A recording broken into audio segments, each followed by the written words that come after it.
Hey Alphas, Von Clutch here. 3.1 is nearly upon us, it's in the PTU, and 3.2 is on the horizon for the summertime. CIG now has a working game on their hands that we get to test while they figure out how to balance optimizing the game that we play while also continuing to develop the game and put in all of the content that we've all backed. It's tricky, and every company only has a limited number of resources, right? And as we've all been privy to the behind the scenes development of video games now for really kind of the first time ever, right, with this game, we know that some features can get pushed. So if you back the game and bought a game package, I believe it's $40 or more, then your voice needs to be heard. So right now, on this survey, there are 22,515 votes. However, this month, we've surpassed 2 million citizens. That's right. There's over 2 million citizens now, 2 million unique IDs. So where's all the votes?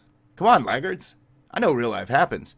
And maybe you don't have an hour to watch Reverse the Verse. Good show, but maybe you don't have an hour to burn. So let's just cover it here really quickly. All of these features are going into the game eventually, and they were planned to be in 3.2. But let's say they want to focus their efforts on the most important features. And at this point, the core game is mostly built. We're still adding some mechanics. But which mechanics are most important to the backers? Which mechanics are going to draw in even more new citizens to play this game and help fund it and keep it going? Well, you've got 9 choices, and what are your top 3? Those are the 3 that CIG is going to focus their efforts on so they can get those features out to us the most quickly. And based on the votes is kind of how when the other ones come into play. It makes sense, and I'm happy with it. So here's the first choice. I'll summarize what Chris Roberts described. And by the way, the link to the survey for backers will be linked in the description for you. Option 1, quantum linking. Basically what this is shared destinations and everyone jumps at the same time in your party, okay? And if one person in the party gets interdicted and pulled out of quantum, everybody in the party will be pulled out. So basically you can have the party leader set the destination, they hit jump, everybody jumps, and then if someone gets pulled out, everybody gets pulled out. That's pretty cool. It would help citizens. And anytime that players can create a group and actually play together easily, it creates more stickiness with the game. They tend to get more playtime. Number 2, improved interdiction. So right now the way the game works is when you get pulled out of quantum, all of the NPC pirate ships are always the exact same distance and same position from you as they were last time you got interdicted. Improved interdiction would do several things. It would give more varied ship locations and arrangements for the NPCs that pull you out of quantum, and that's going to be determined by each unique interdiction scenario that they would then code. 3.1 is supposed to have some jammers that, say, the captain ship of the pirates would have on board, and that's going to be what pulls you out of quantum, right? Or your group if we have quantum linking. And right now in 3.0.1, you can just hit jump again and be like, I'm out, peace, right? But in 3.1, you're going to actually have to take out that lead ship that has the jammer and disable that jammer at least. Then you and your party can jump and escape. So improved interdiction would also allow players to use jammers or to be able to drop interdiction buoys, kind of like the NPC pirates do right now. So it's aimed at increasing variety of the type of encounters that you find out in deep space. Also, while developers are aiming to create a feedback loop between the players and the AI, and then coupled with service beacon improvements, they're supposed to create a whole lot of cool gameplay there. So that's a great segue. Number 3 is service beacon improvements.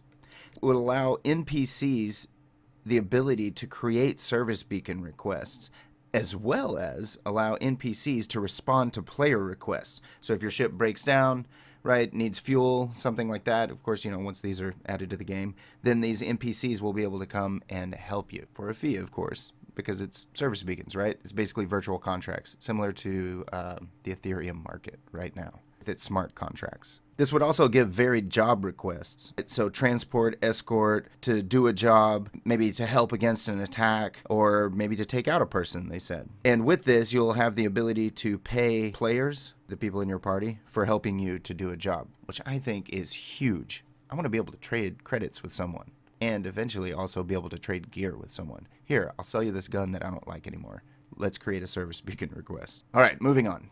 Number 4, first tier guilds and associations. So think MMO, like WoW or something, right? That's a good example that's been brought up a lot in the discussions. So think about those where you pay a fee, or maybe you have to do some jobs as well. Once you get into the association, then you'll have access to the benefits of it, right? So maybe the one that they talked about was you pay a membership to get into the Wayfarers Club. And it's not just a skin, right? It's like going to be an actual thing. It'll give you access to some extra jobs. It would give you help, kind of like AAA, if you break down. Give you discounts on fuel at some of the gas stations, the truck stops that they're building into the game.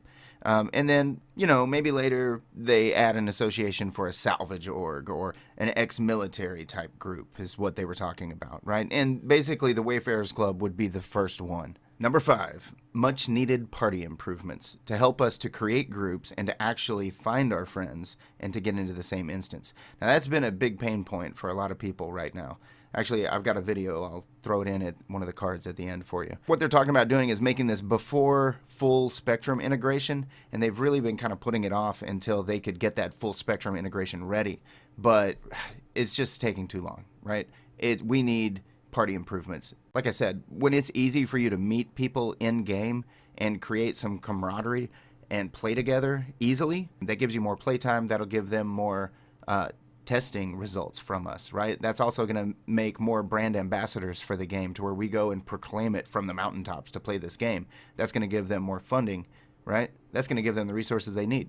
Then maybe they don't need one of these surveys. But I tell you what, I really hope they keep this up every single quarterly patch because I love this idea. Number 6, team chat. So similar to number 5, right? So this is the precursor to the 3.3 FOIP, right? The face over IP with the voice over IP. A lot of people are excited about that. Right now, everyone's in general chat.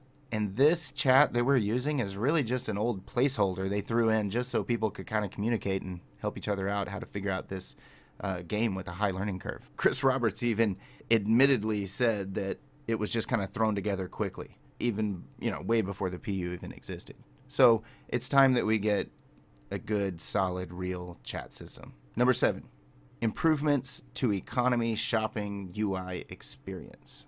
So right now we can go up to terminals and we can buy different materials for cargo runs. What this would do is amp that up. It would give us the ability to purchase items that are not currently available, namely like bigger and better items, things that, can't sit in a showroom floor. They really want to phase out Voyager Direct and bring all of the purchases in game, which I agree. It's silly to have to go to a website to buy something in the game. But they can't do that until they have the kiosk stuff really built into the game. And that's what this would be. It's the precursor also to buying ships in game with credits, which the plan for that on the roadmap was to hit somewhere around 3.3 if I remember correctly, to where you could buy like basically some starter ships or something in case all of your ships are on cooldown. All right, there's just 2 more choices left. So number 8, items 2.0, ship systems and weapons.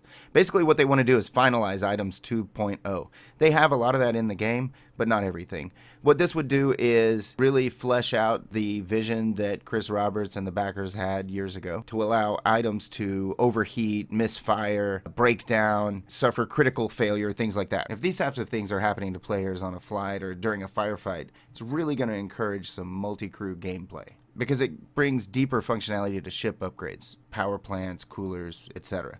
So it's where players would be needed to configure the items to increase the performance, to fix things that go wrong or break, things that are damaged. It creates the subcomponents that they've talked about, maybe changing out the rods in a power plant in mid-firefight. I think it's really cool, and I look forward to it. However, it's not on my top 3 priority list because what's more important to me right now is being able to play with my friends, meet up with them, actually get into the same instance with them, and when I play by myself to have some content. So items 2.0, really cool stuff. I just say let's wait a little while, but that's just my opinion. Which brings me to number 9. Admittedly, I saved my 3rd highest priority vote for FPS AI combat. Every successful MMO that I can think of has NPCs scattered throughout the world. And right now we have NPC AI ship combat, but there's no FPS. If you investigate a derelict shipwreck, there's a 100% chance there are no bandits waiting to ambush you there. If you go down to most of the small little bases, there's nobody there. It's kind of creepy. Everything's safe and easy. Really, we're just battling the instability of the game and whatever tests that they're running on the server you're playing on.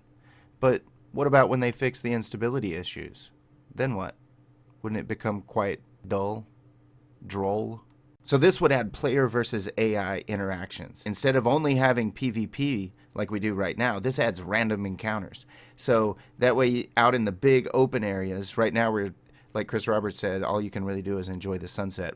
It's gorgeous, but it sure would be cool to run into some bandits somewhere when I'm out exploring on my ground vehicle. Or you go into one of the hydroponics labs to pick up some illicit substances and bam, there's an ambush. These random encounters, I believe, would increase player engagement, help keep the servers full, which would help the developers as they run the stress test, and it would bring in a lot more players. So guys, if you haven't voted yet, I'm going to put the link in the description. We need 1,977,597 more citizens to have their voice heard. Get out and vote.